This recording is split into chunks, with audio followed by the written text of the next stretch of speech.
naman akla. Narito tayo ngayon upang matunghayan ang napakainit, nagbabaga at talaga namang usap-usapan at maraming pinaka-inaabangan na issue ni Ate Erica. Sa pagpapatuloy ng ating istorya ay kasalukuyan nga nakausap na ni Kalingap Val Santos Matubang ang mama ni Ate Erica. Grabe at galit na galit ito nang tanungin ni Kalingap Val Santos Matubang. Nang nakita pa niya na may nag-video sa kanya ay sinabi niya na kung gusto daw ba nitong mapabarangay dahil galit na galit nga ang mama ni Ate Erica kay Kalingap Val Santos Matubang.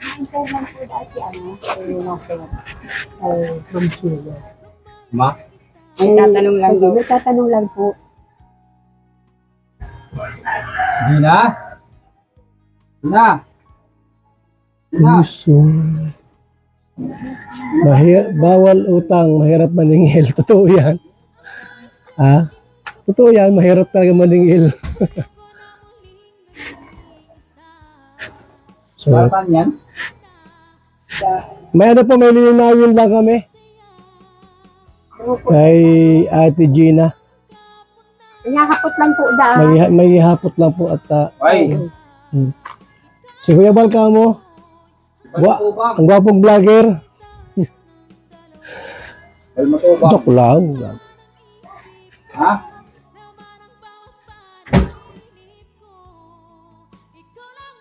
Yung bahay ni Erica. Oh. Dito lang pala sila no, sa lugar na ito. Yung lote tagilid. Pero okay na rin.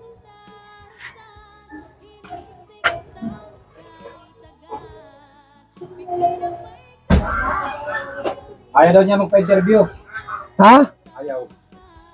Ipapabarangay namin siya pag hindi. Sa barangay mag-uusap. Pabarangay na lang. Ha? Pabarangay niyo lang. O sige, barangay na lang ano. Yan lang. Hindi mo pinipilit yung ayaw eh. Ayaw lumabas. Sa barangay na lang ano, para mag-usap.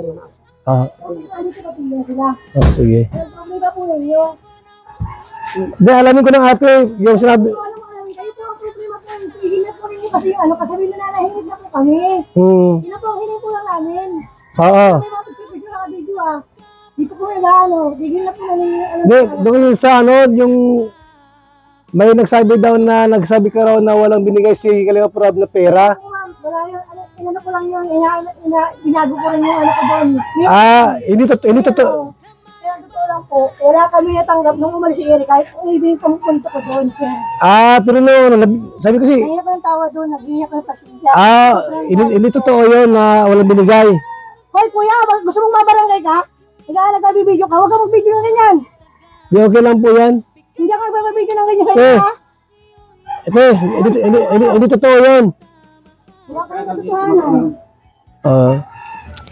Sabi nga ng mama ni Ate Erica kay Kalingap Val Santos Matubang na mayroon kasing pinag-aawayan ang kanilang pamilya kasama sila Ate Erica. Kaya kung may pinag-aawayan man sila, ay dapat hindi na daw makisama doon o makisali si Kalingap Val Santos Matubang.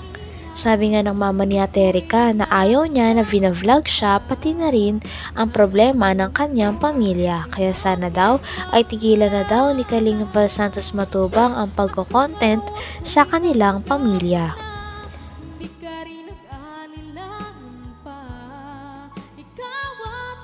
Vlog ko? Dapat tumutulong kayo, hindi niyo pinagsasabong yung pamilya. Sa vlog, sinabi ko sa vlog yun? Hinahanap niyo po kami doon sa vlog, yung mga siyempre may mga kumukomment din, diba?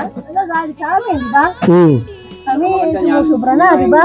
Nag-aaral yung bata na natin po. Kami, Kuya Val. Oo nga po. Dapat po, wag na po kayo, kung may away po kami ng pamilya, wag na po ninyong hungkatin kasi iba po yung pinag-awayan namin. Mayroon po kami pinag-awayan na hindi maganda. Yan po. Yung pamilya eh. Di ako nagawa nun doon. Panood namin eh. Hindi ako nag-ano sa inyo. Kuya, mag-record, dyan ka mag-video. Siya iba mo naman mag-video kayo? Di okay lang ito para at malinaw. Maliwanagan. Tahimik yung buhay namin dito. So ate, i-clear ko lang. So hindi totoo yun na walang binigay si Kalingap Rob. Kuya. Hindi yan totoo. Pero totoo lang. Totally talaga. Nung umalis si Erica, kahit piso dyan, walang natanggap si Erica kay Rob. Nung umalis na. Oo. Hindi na sa kalingap. Hindi mo sasabihin na kasi kami walang kwenta. Hindi ko sinasabi yun. Kahit totoo, wala kami hihingi sa inyong pera. Totoo. Papakita mo ngayong mga vlog nila kung paano nila pinagkasabog Gusto yung ko yung pamilya. makita, may mga screenshot po kami. May mga Pinagkasabog na yung pamilya eh. Pamilya lang yan. Dapat away pamilya lang yan. Dapat yan pinapano sa mga service video na yan. Hindi po kami sir, sabihin mo, ano? Sabihin sa vlog mo sir. Mahimik na nga kami. Sabihin mo sa Para akin, wala na maligo problema ako, eh. ano, para ano? Pinapahiya mo doon, sino pinapahiya mo? Sino doon? Ikaw, di ba? Nagano ka kani, nagpupuntin ka? Anong garapan mo mag- Pero si Itamal mo kami, itambil mo kami ng mag-ina. si Imigin lang ang binablog ko doon sa pabahay ko doon sa kanya. Kahit po i-vlog mo yung papa ko i-vlog mo, kung tutulungan mo sila, itulungan mo lang, huwag mo kami isama, sir. Huwag mo na kami isama kasi kami nananahimik kami mag-arena. Ako gusto ko nga nagbati kayo doon sa mag-ama. Hindi. Iba ang Magbabati man pinag-awayan sila namin. na lang. Ayaw mo daw magbati sa tatay mo? Sila nga ayaw eh. Sila po ang nag-umpisa Ayaw sila namin namayaw sa pinipilit amin. sarili namin. Ayaw namin arihin namin ng problema. Opo, wala kaming problema dyan sa kanila. Opo, Silang umayaw sa amin ng tulong namin sa kanila. Totally talaga, kami tumutulong sa kanila. Silang mismo ang umayaw. Kaya kayo, wala na po kami. Wala niya lang po sabi ko. Yun lang gineclear ko yung sinabi mo sa akit mo sa sa maliwanag po na yung pag-alis pala ni Erika. Tinanong nga ni Kalingap Val Santos Matubang ang mama ni Ate Erika kung ano daw ba ang gusto nitong mangyari dahil sa mga sinasabi nito ay medyo lagpas na sa mga linya. Sabi naman ng mama ni Ate Erika ay ang gusto niya lang daw ay patahimikin ang kanyang mga anak at huwag nang i-vlog ang mga bagay na hindi naman sila involved. Kaya sana wag na rin daw silang interviewin ni Kalingap Val dahil hindi naman daw totoo ang mga kumakalat. Tulong namin sa kanila. Totally talaga, kami tumutulong sa kanila. Silang mismo ang umayaw. Kaya kayo, wala na po kami. Wala niya lang po sabi ko. Yun lang gineclear ko yung sinabi mo sa akit mo sa sa maliwanag po na yung pag-alis pala ni Erika. Okay? Di okay na? Okay naman sa kanya? Oo. Gineclear ko lang yung pag ni Kalingap Prab. Wala mang problema yun.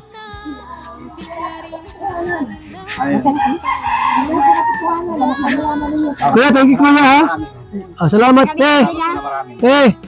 pasensya ka na ha. Kaya, patigilin po ninyo yung mga reactor ninyo at mga reactor niyo po walang katotohanan yung mga Kaya nga wag ka natin na idemanda mo yung mga ebidensya po kami. May screenshot kami lahat. halika rito. Ay, hindi po. Wag mo lang yung tatay mo na idemanda mo pa o ano. Ay, hindi po, sir.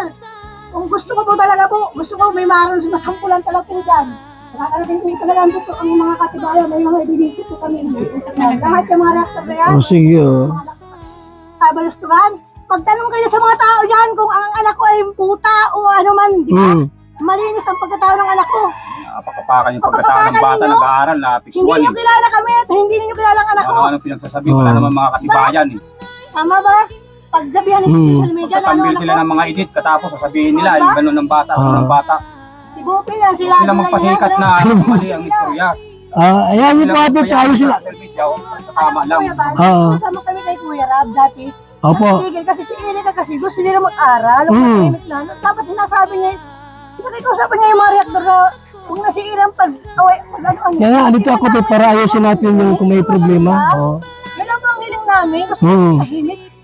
Hindi nga po kami salita, ilang taon baga po. Isang taon baga po ngayon. Ngayon lang, sobra namin, sumusubra na eh. Sumusubra na talaga eh. Sinasabing mali, wala namang katotohanan. Ate, ito lang. Anong gusto mong mangyaring gusto namin gawin? Kami naghihirap kami, hindi kami hirap at hindi kami nanghihingi ng tulong sa inyo. Huwag niyo po sasabihin yan, kami, malalakas pa kami, matibay pang buto namin para maghanap buhay. Ate, ito lang. Ano, sa hanap buhay. Anong dapat namin gawin para...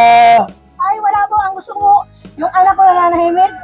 Huwag na po yung itambay dyan ng pagmumukhat. Huwag na po ng reactor kung ano-ano. Gusto po namin tahimik. Hanggang dito na lamang muna ang ating napakainit, nagbabaga, pinakainaabangan at usap-usapan na latest issue ni Ate Erika. Maraming salamat sa inyong panonood. Hanggang sa muli.